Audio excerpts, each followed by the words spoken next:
Dear students, next topic is a growing middle class envisages and into privilege. Envisage means predict करना, परिकल्पना करना.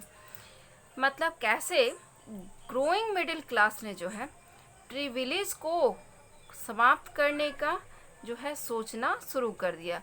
As you know that in French society at that time privilege was given to first state and second state, and the people of third state means middle class, they started to think about to finish it.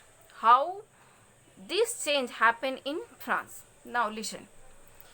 In the past, peasants and workers had participated in revolt against increasing taxes and food scarcity. बहुत पहले से ही pageants और workers ये लोग जो है tax बढ़ाने और फूड स्कैरसिटी मतलब फूड की कमी के खिलाफ लड़ते आ रहे थे. कई बार उन लोगों ने रिवोल्ट्स किया था, but they lack the means and programs to carry out full scale measures that would bring about a change in the social and economic order. लेकिन ये जो पेजेंट्स और वर्कर्स थे, इनके पास इतना ज़्यादा जो है मीन्स नहीं था, साधन नहीं थे कि वो इस पूरे चेंज को जो है कैरी ऑन कर पाए. उनके पास जो है इस सोशल इकोनॉमिक ऑर्डर में जो है इतना पावर नहीं था, या फिर उनके पास इतना वेल्थ नहीं था जिसकी वजह से ये चेंज ला सके. So this was left to those group within the third state who had become prosperous and had access to education and new idea. तो ये चेंज लाने का पूरा रिस्पॉन्सिबिलिटी उस पार्ट पे चला गया, उस थर्ड स्टेट के उस पार्ट पे चला गया था जो अभी अभी प्रोस्पेरियस हुए थे, उन्होंने पैसा कमाया था एंड एक्सेस, उनके पास एजुकेशन भी था और उनके पास न्यू आइडियाज भी थे. How in third state some people became prosperous, this is given here. In 18th century में क्या हुआ कि एक नया सोशल ग्रुप बना जिसको कि नाम दिया गया middle class. That was given middle class. और मिडिल क्लास इसको क्यों नाम दिया गया? मिडिल क्लास ने काफ़ी सारा पैसा, हु अर्न देयर वेल्थ, बहुत सारा पैसा उन्होंने जो है ओवरसीज ट्रेड से, किस चीज़ से? ओवरसीज ट्रेड से अर्न कर लिया. And from manufacture of goods, उन लोगों ने अपने कुछ फैक्ट्रीज भी स्टार्ट किए जहाँ पर उन्होंने सामान बनाया और उस सामान को बेच करके उन लोगों ने पैसा कमाना शुरू किया. मतलब उन्होंने ट्रेड से और फैक्ट्री से, मतलब मैन्युफैक्चरिंग ऑफ गुड्स, इन दोनों से जो है पैसा कमाया. और कौन कौन से डिपार्टमेंट इन लोगों ने पैसा कमाया? जैसे वूलेन, सिल्क टेक्सटाइल, ये जो है ये लोग एक्सपोर्ट करते थे और broad by the richer members of society, जो बाहर एक्सपोर्ट करके उनको पैसा आता था. इसकी वजह से मिडिल क्लास जो है वो रिच हो चुका था. इसके अलावा मर्चेंट तो रिच हो ही चुके थे, इसके अलावा मैन्युफैक्चरर भी रिच हो चुके थे. इसके अलावा लॉयर्स, जो एडमिनिस्ट्रेटिव ऑफिशियल्स थे, जो कि गवर्नमेंट में डिफरेंट पोस्ट पे काम करते थे, वो भी अब रिच हो चुके थे. मीन्स आपको कौन कौन सा आ रहा था मिडिल क्लास है? मर्चेंट, मैन्युफैक्चरर्स, लॉयर्स और administrative officers. All these people were educated, ये सब लोग पढ़े लिखे थे. And believe that no group in society would be privilege by birth. इनका मानना था कि सोसाइटी में किसी को भी जो है प्रिविलेज बर्थ के बेसिस पे नहीं मिलना चाहिए. Rather a person social position must depend upon his merit.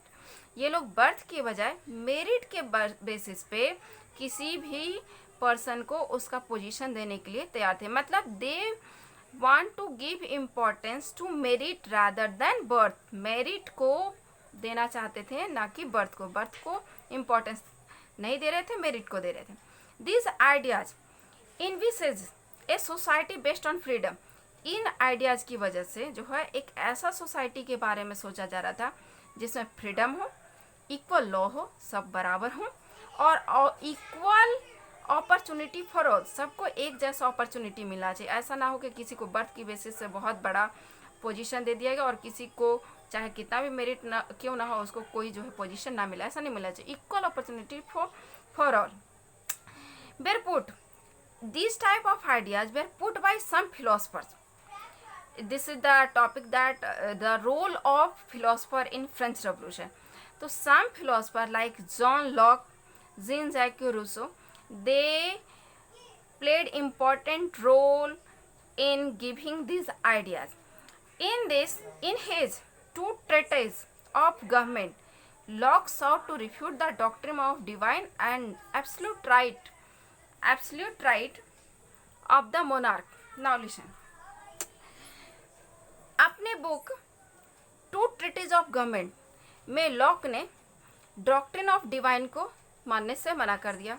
साथ में उसने ये भी मना कर दिया कि किंग के पास कोई एब्सोल्यूट पावर होता है। एक्चुअली उस समय जो है किंग के पास दो थ्योरी होता था।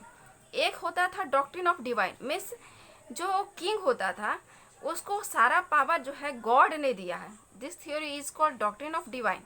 और absolute right of the monarch, इसका मतलब ये होता है कि जो किंग है उसके पास सारा पावर है, मतलब वो कुछ भी कर सकता है। Nobody can ask anything to him, nobody keep a responsibility for him.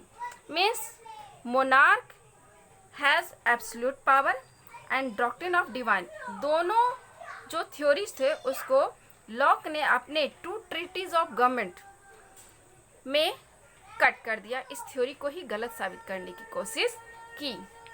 Now Rousseau ने इस आइडिया को और आगे बढ़ाया, जिसमें उसने फॉर्म ऑफ गवर्नमेंट के बारे में न्यू थ्योरी दी, जिसमें उसने कहा कि जो गवर्नमेंट होता है वो सोशल कॉन्ट्रैक्ट होता है between the people and their representative, between the people and their representative, इन दोनों के बीच जो है वो क्या होता है, कॉन्ट्रैक्ट होता है। In the spirit of law, in the spirit of law, Montesquieu जो थर्ड फिलोसफर था उसने प्रपोज किया कि गवर्नमेंट में जो भी पावर किसी एक के पास नहीं होकर के उसको डिवाइड होना चाहिए। तो division of power is given by Montesquieu. What? It should be legislative, executive and judiciary. Model of the government. This model of government first time implemented in USA after the independence of America. 13 colonies independent जो हुए थे उसके बाद जो वहाँ पे government बनी, वहाँ जो है इसी थ्योरी के बेसिस पे जो है गवर्नमेंट बनाया गया। अमेरिकन कॉन्स्टिट्यूशन, और वहाँ जो लोगों को गारंटी दिया गया इंडिविजुअल राइट्स का, ये इम्पॉर्टेंट सब्जेक्ट बन गया फ्रांस के पॉलिटिकल थिंकर्स का। उन लोगों ने जो है इसको लेकर के जो है पूरा सब जगह जो है चर्चा करना शुरू कर दिया। फिलोसफर्स के इन आइडियाज़ को लेकर के अब वहाँ पब्लिक में भी चर्चा होने लगा। Saloon, coffee house, book spread among the people through books, books के थ्रू लोगों तक, न्यूज़पेपर के थ्रू लोगों तक इस बात पे बहस होने लगा। These where frequently read aloud, वहाँ पे जहाँ पे लोग पढ़े लिखे नहीं थे, पढ़ना लिखना नहीं आता, तो वहाँ पे जो है इन चीज़ों को ज़ोर ज़ोर से पढ़ पढ़ के लोगों को सुनाया जाने लगा।